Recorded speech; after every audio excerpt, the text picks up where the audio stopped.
Wanted to show you my pond that I dug. This is the shallow end. It was supposed to be the wildlife end, but some goldfish got in there. This is pickerel weed, frog fruit. This is horsetail.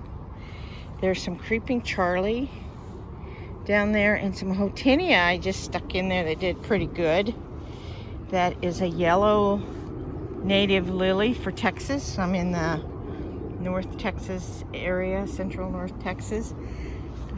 This is lizard tail right here. I don't know what this is, but it has been in this garden and grown for years. More horsetail, papyrus. This is the bog filter. That's the pump. It's a solar pump. That's the solar panel there, and it just pumps during sunlight, and it comes through and it goes through this bog filter. There's a water garden in Houston. I kind of followed their design. This is a floating bog that I had in my other pond at my other house that I've had for 20 years now, and it's done well. There's a place for the fish to hide up underneath there and eat those roots of these plants as they want to. There's some mint growing in there as well. That is a pond plant, hornbeam, hornwort, something like that.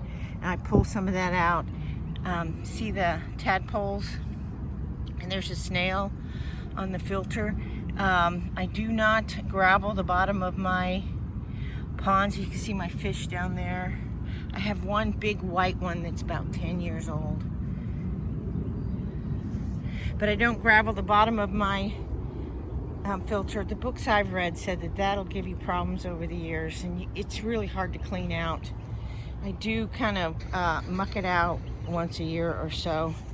The overflow just goes into, this is a bit of a rain garden here. This is Tithonia. It's on the east side. It helps shade it a little bit. This side of the pond is about 4 foot deep. And then that side is 2.5 feet deep. Thank you for watching. Bye-bye.